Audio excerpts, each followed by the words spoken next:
British explorer George Mallory, who was to die on Mount Everest, was asked why did he want to climb it. He said, because it is there. We've been fighting sex trafficking in Cambodia for 14 years. And over that time, we've made a few mistakes, maybe more than a few. But we've learned from them. And we believe that we have now a methodology that can be used to fight sex trafficking globally. Because here's the truth about the situation, right? We've spent millions of dollars fighting sex trafficking. We've deployed thousands of people. NGOs, governments have been involved. And what's the result? Human trafficking is the fastest growing crime in the world. In spite of all the effort that's been made by so many people, things are getting worse, not better. How can that be? Well, some would tell you that we need more money and we need more people, and to some extent that's true. But it's more than that. It's more than what we have, but how we use what we have. If we are going to be successful in fighting sex trafficking on a global basis, we need to take some of the lessons that I've learned where there's pockets of success, like Cambodia. The most important thing being that we fight in a holistic manner. Holistic, coordinated, and balanced efforts will result in progress. So what does that mean? What does it mean to be holistic? Well, it means to fight on 4 fronts simultaneously: prevention, rescue, restoration, and reintegration. So let's take a little look at what that means. So prevention. Prevention takes place on basically 2 levels. One is to protect the vulnerable and really reduce vulnerability. If you're in the need for food, shelter, education, a loving family, particularly a loving family, you're at risk of being trafficked. We can meet those needs and help prevent that from happening. The other side of prevention is reducing demand. And as long as men are willing to pay to have sex with children, that demand is going to be met. Now, some of that can be done through law, but honestly, to really have the big impact, it means changing men's hearts. Changing men's heart that it's no longer acceptable to purchase sex from women and children. Now, prevention is good, rescue is necessary. Now, on a rescue, that takes place on 2 levels too. Rescue takes place as a police action by SWAT team, knocking down doors, freeing the girls. And we actually do that in Cambodia. But that's not the majority of girls. The majority of girls are not held by steel chains. The majority of girls and women are held by chains of poverty, by chains of shame, by chains of fear. And those are far more difficult to break than steel chains. And what they need is what we call assisted self-rescues. It's where we reach out to the girls and women that are in prostitution and we show them a way out, and then we lovingly take them through the process. Now, restoration is the next issue. Once you're rescued, you must be restored. And we meet the needs of restoration, which are physical, psychosocial, educational, and spiritual. By far the most difficult is psychosocial, because what these women and girls have gone through is months, sometimes years, of being raped 5 to 10 times a day. And the trauma that comes with that, the shame that comes with that, the fear that comes with that is devastating.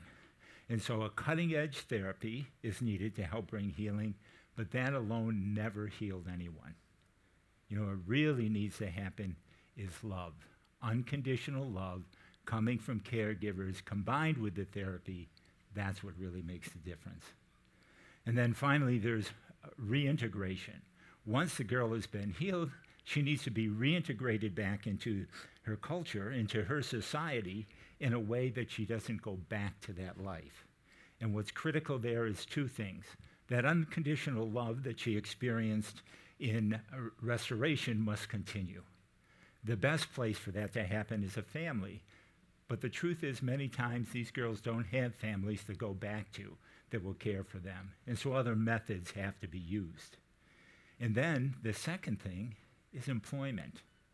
If these girls are reintegrated and do not have a way to support themselves and help support their families, they're going to go back into the life. The jobs are critical. When those four things are happening simultaneously and in a balanced way, miracles happen. And when I say balance, what I mean by that, if there's no use rescuing more girls, then you can restore. And there's no use restoring more girls, then you can reintegrate. Because all that happens is the chances of success are minimized, the girls go back into the life, and the hopelessness they experience now is far worse than the hopelessness they had in the first place.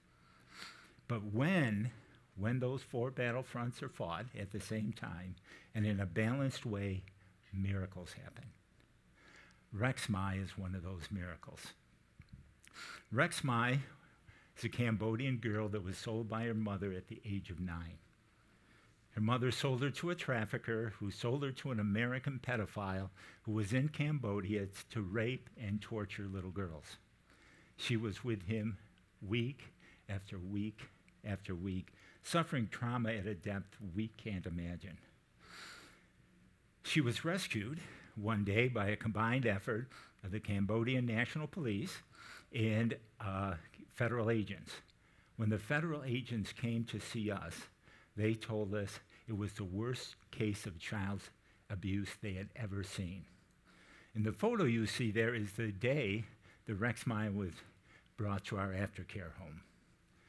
Now, in our aftercare home, she received that unconditional love, and the other needs, the physical, the educational, all those needs were met, and a healing process began. And during that healing process, she was asked to testify against the pedophile who had been torturing her. 11 years old, in a foreign courtroom, with the man who had abused her 15 feet away smiling at her. In over an hour of testimony that ended up in this man being convicted and sentenced to 220 years in prison. What amazing courage.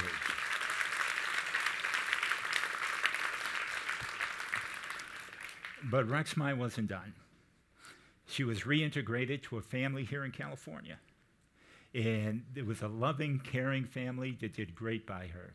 And she was supported to graduate from high school, right? Graduate from cosmetology school, get a California license to be a beautician, which is amazing for a girl from her background. And gets a job, but that's not enough for her. She wants to be part of the solution, and she begins to help others by telling her story. And she's told her story to thousands of people so far and engaged people in it because she had the courage to speak up about what's happened to her. As life went on, she got to experience a different kind of love, romance. She met a great guy, they fell in love, and were married. Now, she's doing great. You think, boy, it can't get any better for Rex Mai, right? Well, it did get better for Rex Mai because she decided that she had a creativity that wasn't being used as a beautician. So she chose to quit and start her own business. And she started a business making and designing jewelry, and she's wearing one of her creations right there. After that, you would think that would be enough. And you may wonder, why isn't she here telling that story? Well, the reason is she closed that company, and 2 weeks ago, she and her husband moved to Cambodia to spend 2 years volunteering in our ministry. Today, she's in Svai Pak, Cambodia, in our employment center, teaching other girls how to make and design jewelry, giving them freedom that they never had. Now, all of us can't go to Cambodia, although the organizers did promise me that half of you would. So I want to say thank you up front for that. We can't all go, but we can all do something. It may be as small as buying products made by victims. It might be that you would be trained and take place in outreach to prostituted women and show them the path to freedom. It may be that you're going to fight pornography and the horrific impact it has on women and children around the world. It may be you'll choose to be a loving family for a former victim. But whatever it is, I want to encourage you to get involved. If you do, you will become a life changer, and it may change your life as well. Thank you.